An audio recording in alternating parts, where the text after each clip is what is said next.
Hello दोस्तों, स्वागत आप सभी का। दोस्तों GK@11 यूट्यूब चैनल पर आप सभी का हार्दिक स्वागत है।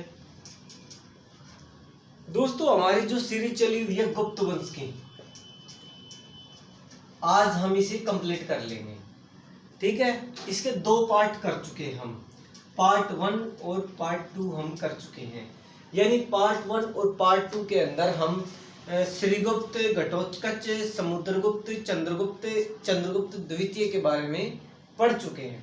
ठीक है भाई, कैसे इन्होंने इन राजाओं ने लड़ाई लड़ी, अपने साम्राज्य का विस्तार किया, कैसे इन्होंने राज किया, ये सारी बातें हम दो पार्ट के अंदर पढ़ चुके हैं। आज तीसरे पार्ट के अंदर क्या पढ़ेंगे भाई, दो पार्ट के अंदर यानी 240 से लेके 415 तक हम पढ़ चुके हैं। ठीक है, आज थर्ड पार्ट करेंगे। थर्ड पार्ट में क्या करेंगे भाई, 415 से लेके 550 तक, 550 ईस्वी तक पढ़ेंगे आज। 415 में सत्ता में कौन आता है? 415 में आता है सत्ता में कुमारगुप्त। कुमारगुप्त सत्ता में आता है। कुमारगुप्त चंद्रगुप्त द्वितीय और ध्रुव देवी का पुत्र है। ये 415 में सत्ता में आता है भाई, और लगभग 40 सालों तक राज करता है। यानी कि 455 तक राज करता है, 455 तक राज करता है, 40 सालों तक राज करता है। ठीक है, और कई अभिलेख क्या बताते हैं, कई अभिलेख ये बताते हैं कि भाई जिस तरीके से समुद्रगुप्त ने लड़ाइयां लड़ी थी दक्षिण भारत के अंदर, वैसे ही कुमारगुप्त ने भी दक्षिण भारत के अंदर लड़ाइयां लड़ी थी। इस कुमारगुप्त के टाइम पे जो इसका साम्राज्य था वो कैसे था भाई, उत्तर में था हिमालय पर्वत से लेके, और दक्षिण में था नर्मदा नदी तक, पूर्व में बंगाल की खाड़ी, और पश्चिम में अरब सागर। ठीक है, इसके टाइम पे ये इसका साम्राज्य था। और विद्वान ये बताते हैं कि भाई सबसे ज्यादा जो अभिलेख मिले हैं वो किसके मिले हैं? वो कुमारगुप्त के मिले, कुमारगुप्त ने के ही मिले। कुमारगुप्त ने, जैसे भाई समुद्रगुप्त ने अश्वमेध यज्ञ के सिक्के चलाए थे, वैसे ही कुमारगुप्त ने भी अश्वमेध यज्ञ के सिक्के चलाए। ठीक है, मयूर आकृति के, ठीक है, मोर की आकृति के भी सिक्के इसी ने चलाए कुमारगुप्त ने। कुमारगुप्त के टाइम पे क्या था भाई, इसका जो साम्राज्य था वो बहुत शांति प्रिय था, बहुत शांति प्रिय था, इसकी प्रजा में बहुत सुख था। कुमारगुप्त ने भाई कुछ उपाधियां भी धारण की, जैसे महेंद्र,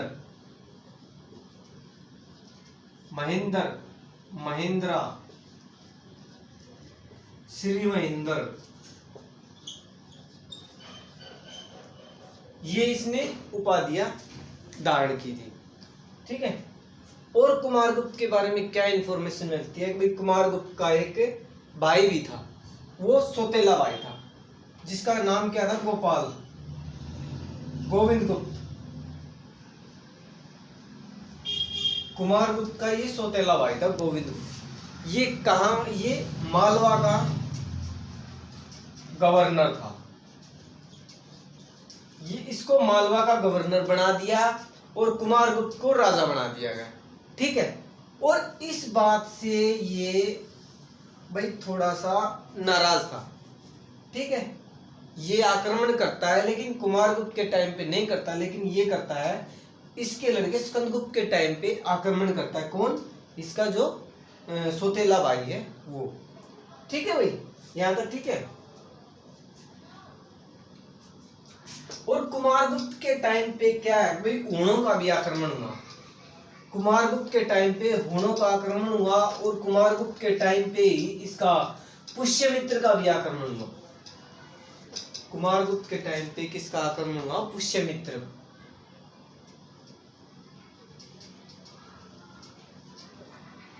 पुष्यमित्र के आक्रमण के टाइम पे क्या हुआ कि भाई कुमारगुप्त की मृत्यु हो जाती है।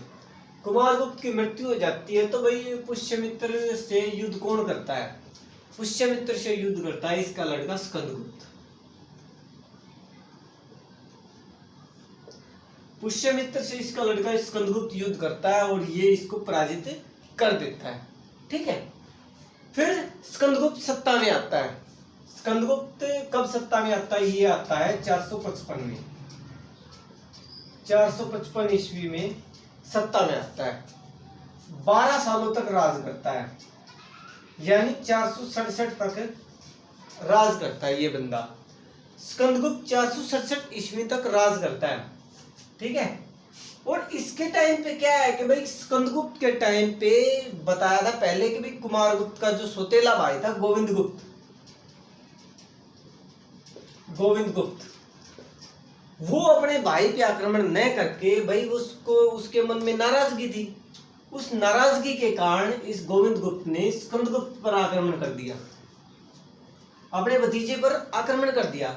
फिर क्या हुआ कि स्कंदगुप्त ने इसको पराजित कर दिया, ठीक है भाई, इसको युद्ध में हरा दिया। और स्कंदगुप्त के टाइम पे ही ऊणों का आक्रमण हुआ। ऊण कौन थे? ऊण एक दुर्दांत कबीले थे भाई। इन्होंने पहले क्या हुआ कि उन्होंने पहले तो गांधार पर राज कर लिया, गांधार को अपने कब्जे में कर लिया। फिर ये चल पड़े भारत की ओर। भारत की ओर क्या हुआ, गुप्त वंश की ओर तरफ चल पड़े भैया, अब इस वंश को कब्जे में लेंगे। वहां पे इसका जो सामना हुआ वो किससे हुआ? स्कंदगुप्त से हुआ। स्कंदगुप्त ने उनको करारी मार दी, स्कंदगुप्त ने उनको करारी मार दी, युद्ध में पराजित कर दिया। अगले 50 वर्षों तक ऊण इसके नजदीक नहीं आए, गुप्त वंश के नजदीक नहीं आए। वैसे इसका जो पतन होता है 467 के बाद से, इसका यानी पतन स्टार्ट हो जाता है। उसके बाद जो पहला आक्रमण करते हैं वो कौन करते हैं? वो हूण ही करते हैं। हूण आक्रमण कर देते हैं। हूणों के आक्रमण से क्या होता है कि जो गुप्त वंश है वो 3 भागों में बट जाता है, 3 भागों में बट जाता है। वो किसके कारण? ऊणों के कारण। अच्छा ठीक है भाई, यहाँ पे क्या है भाई 50 वर्षों तक ऊण इसके नजदीक भी नहीं आते, दूर चले जाते हैं।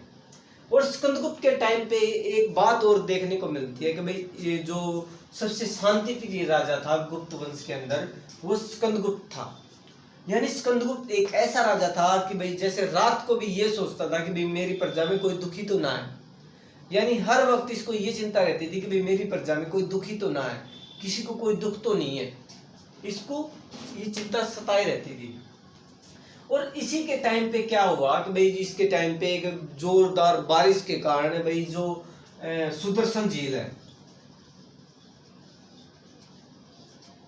सुदर्शन झील के ऊपर बड़ा बांध टूट जाता है और उससे जान माल की हानि हो जाती है। और स्कंदगुप्त क्या करवाता है कि भाई उस बांध को दोबारा से बढ़ाता है, ठीक है, पत्थरों से, यानी अपनी लेपर लगाता है, अपने भाई बहुत पैसा लगा देता है, ठीक है, और पत्थरों की मदद से उस सुदर्शन झील का दोबारा से पुनर्निर्माण करवा देता है, ठीक है।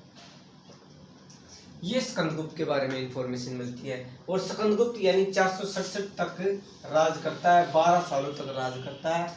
और भाई 467 के बाद जो भी सत्ता में आता है, जैसे इसका पतन स्टार्ट हो जाता है, इसका पतन स्टार्ट हो जाता है। पतन में क्या आता है भाई इसका 467 से लेके 550 तक इसका राज चलता है। वैसे एक तो ये बात है कि भाई जोरों छोरों से चल रहा है, और एक ये भाई वैसे यूं ही धक्का लगा रहे हैं, ठीक है। यानी 467 तक यानी असली राजा स्कंदगुप्त ही था। इस वंश का जो आखिरी शक्तिशाली राजा था वो स्कंदगुप्त था।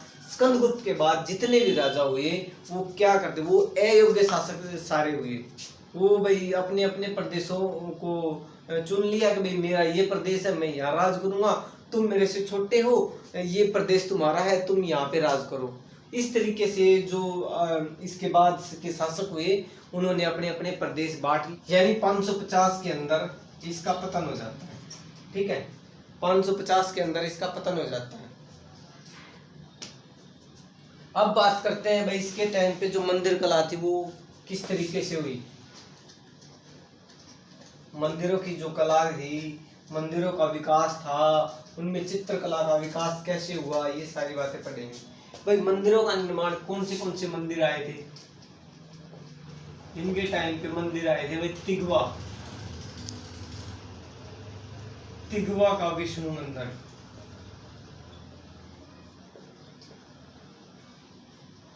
ये है जबलपुर में। जबलपुर कहाँ है? एमपी के अंदर। फिर बुमरा, बुमरा का शिव मंदिर,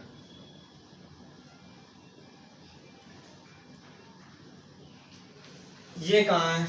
ये है नागौद में। नागौद कहाँ है? ये भी एमपी में पड़ता है भाई। ठीक है। तीसरा है कुचरा,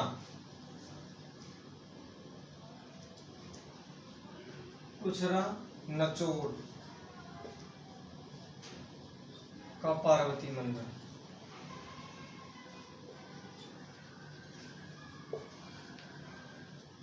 ये कहाँ है? ये भी एमपी में है भाई।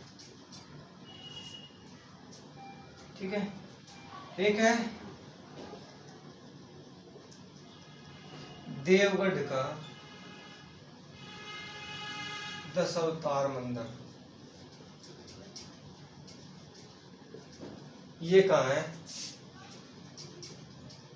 ये है झांसी के अंदर, यानी यूपी के अंदर। ठीक है। और एक लक्ष्मण मंदिर भी है। ठीक है, वो है कानपुर का, कानपुर में लक्ष्मण मंदिर।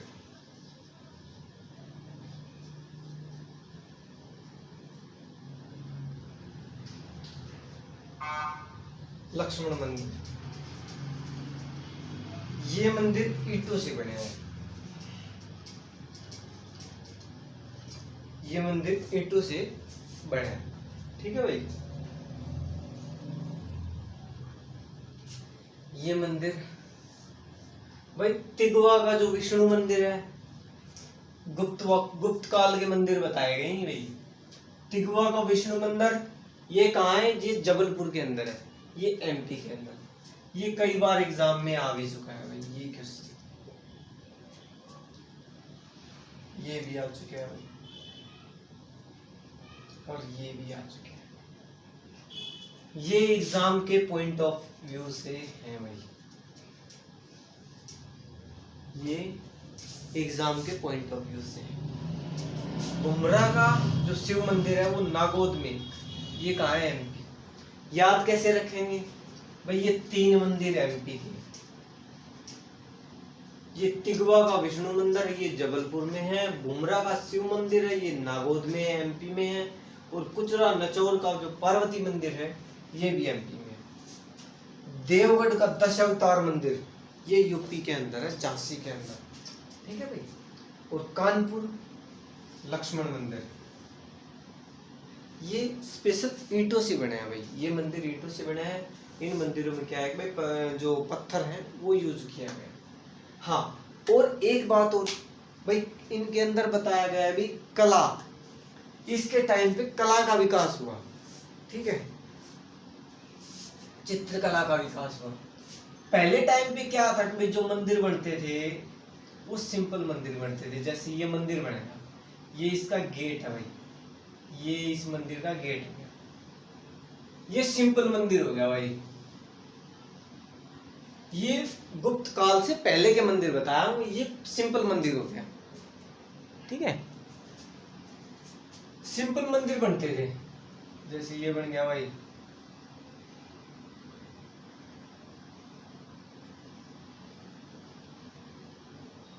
इस तरीके के मंदिर बन गए। गुप्त काल में क्या आ गया कि भाई ये इसकी जो चौखट है, इस चौखट पे जैसे पत्ते बना दिए,